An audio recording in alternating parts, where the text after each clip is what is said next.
주시지 않겠느냐 하시니라. 아멘. 오늘 본문은 주기도문에 대해서 이야기를 하고 있는 것을 보게 됩니다. 누가는요, 특이하게 예수님의 기도 생활을 중심으로 사건을 전개해가는 것을 보게 됩니다. 예수님의 기도와 성령의 능력에 대하여서 관심을 계속해서 독자들에게 환기시키려는 그런 의도에서 이야기를 전개해가는 것을 보게 됩니다. 주님은요, 이전의 기도 개념과는 다른 실용성에 중심을 둔 그런 기도문을 제자들에게 가르치게 되시는 것을 우리는 봅니다. 하나님을 아버지라고 부르는 개념은요, 구약 사람들에게도 낯선 개념은 아니었습니다. 그런데 기도문에다가 대놓고 아버지, 여기서는 아람어로 아빠라고 합니다. 아빠라고 부르는 예는 유대 사회에는 전례가 없었습니다. 형식주의자들에게는 유치하게도 보일 수 있었지만 주님은 기도라는 형식을 하나님과의 관계의 재정립으로부터 시작하고 계시다라는 것입니다. 바로 실용성에 기반을 둔 출발이라는 것입니다. 이단락의 중요한 반복 어휘를 보면요, 기도라는 주제 아래 아버지, 주다, 빵이라는 단어가 여러 차례 반복되는 것을 관찰하게 됩니다. 즉 아빠, 빵을 주세요가 오늘 말씀의 핵심이라는 것입니다. 우리가 필요하다라고 생각하는 것을 직설적으로 마음껏 구하는 아주 쉬운 방법을 우리에게 주기도문으로서 제시해주고 계신 것입니다. 우리는 이미 이 방면에 도가 통해 있습니다. 어릴 적 우리는 10원 한 장도 벌지 못했지만 그럼에도 불구하고 당당하게 아빠에게 달라라고 하고 그것을 통하여서 목적을 성취하는 스킬을 장장 20년 이상 수련했습니다. 그 기억을 조용히 떠올리고 꺼내기만 하면 됩니다.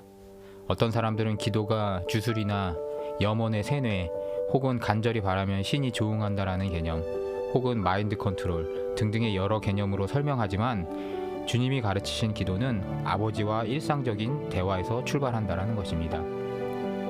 현대 가족은 엮이는 가족들이 많습니다. 부모와 자식 간의 대화가 단절되어 있고 그것이 역으로 기능을 초래하는 혼란한 가정들이 많다는 것입니다. 부모의 정죄가 무서워서요, 자식들이 부모에게 허물을 털어놓지 못하는 가정, 그것에서부터 모든 엮이는 가족의 원인이자 문제가 출발하게 되는데요. 그런데 하나님은요, 엮기능에 전혀 문제가 없는 아버지이심을 기억하고 육신의 부모에게 말하지 못한 모든 고민과 문제를 다 들어주시고 털어놓을 수 있다라는 그런 해결책을 우리는 오늘 성경 말씀을 통해서 바라봐야 합니다. 오늘 주기도문 가운데 일용할 빵에 대해서 이야기하는데, 이 일용할 빵은 마치 우리를 출애굽 광야 생활 동안 이스라엘을 지키셨던 하나님이 내리셨던 매일매일의 만나를 떠올리게 합니다. 의심할 여지 없이 누가는 예수님의 행적을 새 출애굽으로 그렇게 계속해서 제시하는 것을 볼 때에 예수님께서 재림으로 하나님 나라를 성취시키는 그날까지 광야 기간과 같은 이 교회의 기간을 매일매일 도우시는 하나님을 의지하여서 그 믿음으로 간구하는 것을 오늘 기도문화에서 가르치고 계시다라는 것입니다.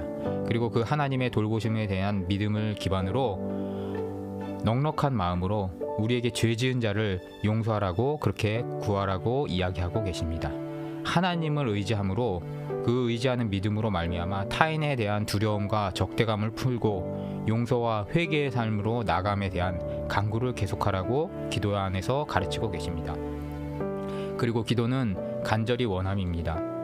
그러나 간절히 원함이 시간과 비례한다는 통념이나 하나님이 우리에게 모든 것을 이미 예정하셨기 때문에 기도로서 작은 것, 우리의 작은 소욕을 위하여서 귀찮게 하는 것은 천박한 것이라는 그러한 기도론도 삼가해야 한다라는 것입니다.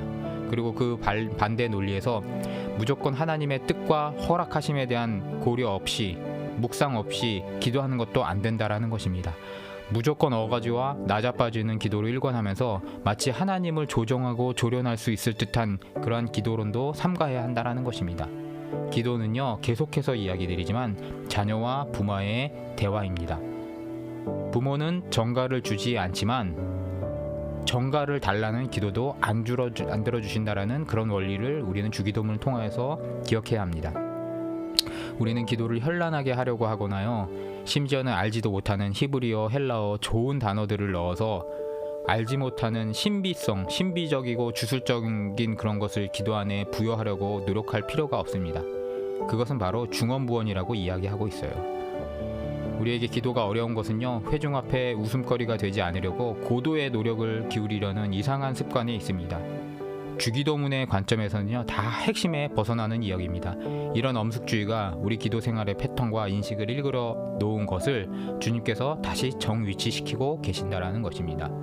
주님이 가르치신 기도는 하나님과의 대화이고요, 부모와의 대화는 용건만 간단히 해도 무방합니다. 맘마 주세요, 이 두 마디가 기도의 핵심이라는 것입니다. 그리고 히트 앤 런 원리입니다. 눈 감고 하나님의 영적인 임재를 통한 인격적인 만남을 구하시면서요, 잠시 몇 초만이라도 기도로 히트하고요, 우리의 바쁜 일상으로 돌아가셔도 되고 바쁜 현장의 삶으로 돌아가셔도 돼요. 혹은 잠으로 빠져도, 잠으로 떠나도 그것은 기도일 수 있습니다. 잠자리에서 대화하다가 잠에 빠져드는 자녀를 혹독하게 다루는 부모는 없습니다. 그 짧은 과정을 통하여서, 일상을 통하여서 계속적으로 기도를 반복하고 아버지와 짧은 대화를 반복하는 그것을 통하여서 하나님과의 인격적인 만남을 기초하고 숙달하는 것이 기도의 최소 권장사항이라는 것입니다. 그런데 그 쉬운 걸 왜 하나님은 알아서 척척 들어주시는 게 아니라 간청하시게 만드는 것일까요? 그것은 응답을 기다리면서 기도 가운데 하나님의 뜻을 사모하고 하나님과 사귐의 길로 나아가시기를 원하기 때문입니다. 그리고 그 과정에서 주님의 목소리에 집중함으로 주님이 원하시는 사람이 무엇인지 깨닫고 그 원하시는 사람의 목적으로 변하는 것이 기도의 최종 목적이라는 것입니다. 그리고 누가는 같은 본문에서요, 마태와 달리 구체적으로 성령을 받음에 대하여서 첨가하고 있습니다. 이것은요, 예수님의 기도와 성령의 사역을 모티브로 누가가 사도행전과 누가복음을 기록하고 있는 그 관점에 오늘도 충실한 것을 보게 됩니다. 이 모든 것에 우선할 것은요, 성령을 구하는 기도, 성령이 주시는 믿음이 선행해야 한다라는 것입니다. 마치면서 오늘 본문을 정리하자면요, 예수님이 기도하신 것을 따라 기도하면서 아버지, 아빠, 빵을 주세요라고 성령으로 간구하면 된다라는 것이 오늘 중심입니다. 이것이 바로 예수님이 가르치신 신자의 기도 생활의 원리입니다. 기도가 힘들게 느껴지십니까? 그렇다면 우리는 오늘도 성령에 간구하며 나아가는 하루로 우리가 나가야 할 것입니다. 우리 함께 기도하시겠습니다.